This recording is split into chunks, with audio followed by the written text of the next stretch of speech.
The reason that most men who are afraid to have relationships with women is because the law has been designed through feminist jurisprudence to be exploitable by women as a tool of abuse against men in their lives, and allowing for false accusations, even blatant ones, to have massive damaging impacts on men's lives. And that design was made possible by women like the ones we're discussing in this topic. Ms. Zimmerman, Anita Sarkeesian, these women that have been getting a pass on hate speech. This has been going on for over 30 years, where feminists and other anti-man sort of propagandists have been getting a pass on hate speech and lies. The media has been vomiting out their buzzwords, feminist sound bites, feminist promoted concepts, feminist propaganda that whole time. And Gen X, Gen Y, and the millennials have spent our whole lives listening to established media act as feminism's personal bullhorn. The result has been a further screwing up of our already started to be screwed up legal system, and a widening of the rift between the sexes from something that was kind of comical to this exaggeratedly dysfunctional point that we're at today. And maybe it's time that we started a new mainstream media and just dump the establishment media and don't call them mainstream anymore. Like I've been saying all along, they're not mainstream, they're establishment, they're not ours, we don't need them.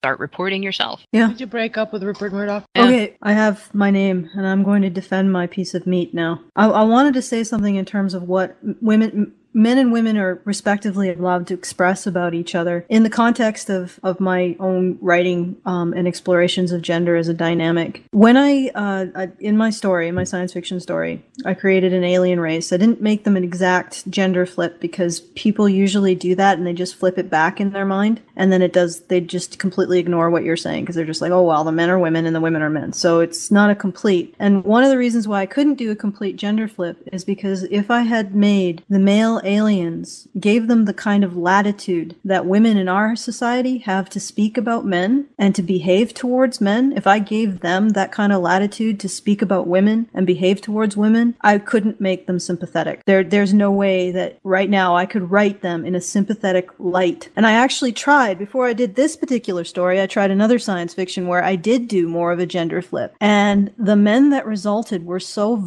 vile. And I'm talking about taking the latitude that women are allowed, even in the media, taking the latitude, taking these concepts that these feminists are putting into the media. They're climbing up on this podium created by the media and shouting out. If I put those words, and I did, in the mouths of male aliens towards the female aliens of their species, they became absolutely unsympathetic and vile. Like, I couldn't write them in a way that even I could tolerate writing them. They were just horrible. They were just incredibly horrible people. And it's amazing to me that we don't even see that. We go in our society, this exact same thing that we allow these feminists to shout at men constantly. You put them in the words if they put them in the mouths of men towards women, that group of men becomes vile. And they become horrible people. They become despicable and unlikable and unsympathetic. And yet we allow this, and we still have sympathy for these people spouting this stuff. And eventually I just abandoned that particular project. I'm like, I can't do a direct gender flip because I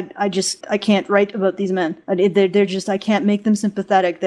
People will read this and they'll be like, I hate these people. These men, could you please kill them or do something, or they need to have some sort of retribution. And I didn't want to go there. So it just astounds me, because having gone through that in my mind, I realized how much tolerance we have for women expressing hatred and even being violent towards men. And as soon as you gender flip it and you realize the creation that you've made is unsympathetic and irredeemably unsympathetic, there's something preventing us from seeing these women as irredeemably unsympathetic, and not even just having violent retribution against them. I don't believe in violence in any sense, but just kicking them off the damn podium and telling them to shut the fuck up. We keep defaulting back to this idea that they have perpetrated, that women are gentle and loving and caring and mothers, and they'll just want what's best for you, and they love you, and how dare you lift a finger or even a thought against them. It's not even just that. It's the idea that women are harmless and that they're victims. They're owed. And no, that they're harmless, right? Because if you're harmless, then of course the only role for you is victim. Because you can't harm anyone. You can only be harmed if you're harmless. So I think it really boils down to this sort of conceptualization that we have of women, that they are harmless. And you can see this in some of the social experiments that they've done, violence, domestic violence or partner violence in public. There was one that was recently done, and you know, you saw the man getting a little bit pushy and shovey and hair pulley with his girlfriend on the street, and like the guy literally got assaulted by other men rushing in. That is, I saw that. It was incredible. He got pushed down and bashed, and he was like, no, we're filming, no. But also, when the opposite was happening, a man felt entitled to jump in and hurt the man who was being abused by the woman. There was a stranger passing by who jumped in on the pile. Stranger passing by, that was insane. Stepped in and also hit the man. Rachel, would you let the dog out? And so, I mean, and on top of that, both men and women walking by were smirking over it. I mean, they were smirking. They thought it was amusing. Yeah, he's that getting this woman his. was slamming her boyfriend into a plate glass window. Like, he could have gone through that window. I saw the way the glass wobbled, right? He could have actually gone through that window. That was funny. That was funny. It was amusing. It was sort of titillating to the people walking by. Now right? imagine trying to write a reverse gender society like that. Yeah, you couldn't. The people would want to bomb it. Yeah. You'd want to bomb it. You'd want to destroy it. And oh my God. And it really is. It has to do with the higher value placed on female life, on the lives of, granted, not just women, but women and children, the higher value that is placed on their lives. And it has to do with the fact that they are perceived to be harmless. So no amount of abuse by a woman against her boyfriend could ever be perceived to be harmful to him. It's all just funny. Marshall. Oh, thank you. Getting back on topic, in this article by Jess Zimmerman, fourth paragraph down. Where are we getting this cross? Okay, go ahead, Marshall. Someone else was speaking over. In the fourth paragraph down, she says, and I quote, "A lot of feminists are very fond of individual men, but it's hard to ignore that men..." Okay, where is that crosstalk coming from? Who's the one who's talking while Marshall's... I don't hear anybody else talking. I just hear Marshall cutting in and out. Oh, very strange. Keep going, Marshall. Maybe everyone who's not Marshall should mute. Yeah, Marshall, go. Thank you for the consideration. She says, and I quote, "A lot of feminists are very fond of individual men, but it's hard to ignore that men as a group are responsible for an ongoing parade of offenses." Now, I'd like to take you back in history just a moment to the Wannsee Conference, where the quote-unquote final solution to the Jewish question was decided. And I'm going to quote one of the attendees, the Schutzstaffen-Gruppenführer, otherwise known as a Major General of the SS, Otto Hoffmann. He said, "It is well known that there are 90 million good Germans, and every one of them knows his good Jew, even if he regards the rest as vermin." And with that in mind, in the Law of Preservation it states, and I quote, "Do not forget the scorching and burning of Germany, nor the killing fields of Cambodia. Let the still audible screams of the innocent echo into eternity, that their plight never be forgotten. They call out for justice still. They cry such wails as to remind you what befell them, that they may spare you their fate. Do not let them suffer in vain." And I would tell the listeners and the audience, don't think for a second it couldn't happen again. Okay, go ahead, Rachel. It's a little hard to follow up from that, but... Well, the thing that I wanted to talk about... Let's get back on topic. Yes. I actually was going to talk about the media directly, but things kind of went off and into an interesting tangent. But the media and its biases really do present a massive problem. Right now, people are, under the assumption that there is unbiased media right now. That there's media out there in the mainstream that is unbiased. That is just straight facts, and that's incredibly false. When you look at media bias and the amount of slant, it does vary, of course, from publication to publication and from network to network, and what way it's going to lean. But the truth of the matter is that really this is all about politics. It really is. It's all about making a political statement, and if the truth is not going to back the political statement that you want to make, you simply aren't going to use it. You're not going to push it forward, or you're going to downplay it. And that's really what both sides of the political spectrum are currently doing right now. It doesn't matter. They will only put forth things like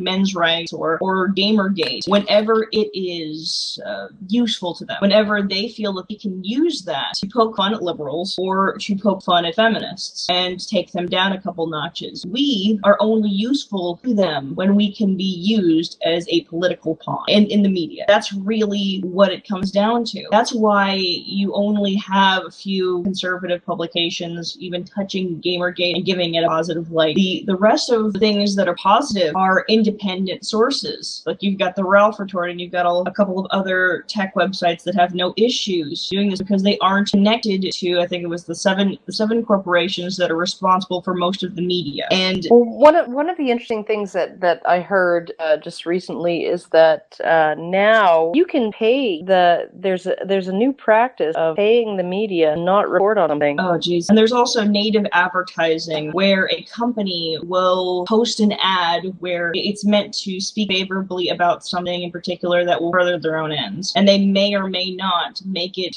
incredibly obvious that this was placed here by Dove or General Electric or whatever. It's getting to be a massive problem, and there's going to be a need for massive reform or for there to be a new media, because many people were under the impression that with the fifth state, bringing the media online, that you were going to have a freedom from all of that establishment. And then yet, what are we seeing? We're seeing the exact same bullshit that the establishment has been putting forth for years. And it's even worse, because then you'll see things like people can go and cite like 5 different feminist editorials in a proper news article, and that somehow adds up to facts. It's ridiculous, and it's getting incredibly bad. And so when people are saying, "Oh, I'm surprised that Anita Sarkeesian got on Nightline," I don't know what to tell you. How can you be surprised? How are they? How can you be surprised? How can you be surprised? Karen, I'm stopping the Karen train before it gets out of the tracks. Go ahead, Anna. But that's just the thing, though. The whole thing was incredibly ridiculous, and I'm pretty sure that you guys can certainly speak to that fact. Yeah, but go ahead, Anna. Yeah, well, I'm really happy that YouTube exists once again, in sense of things like RT and Breaking the Set and Young Turks and just all these independent channels, and us at this point. And nobody's stopping really people from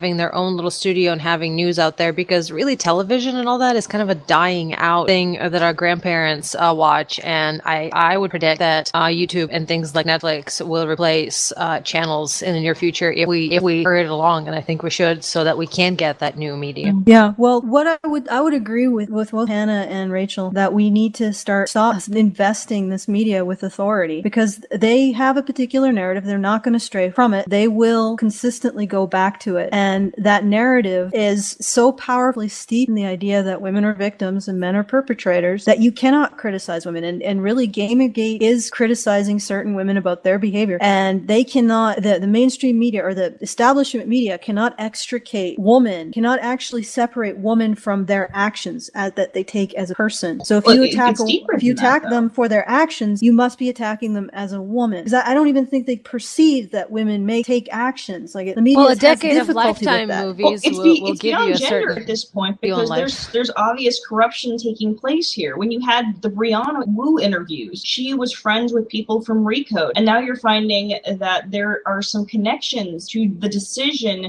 for Intel to support feminist frequency having to do with one of the women that work high up in Intel being a massive fan of feminist frequency. And it's not difficult to think that this is really about PR, with all the stuff that's been coming out about Anita on Twitter and things like that, and Jonathan McIntosh going nuclear about what was it, Israel and stuff like that. It's just ridiculous. All I know is I'm buying stock in AMD. Wait, I just want to say one further thing.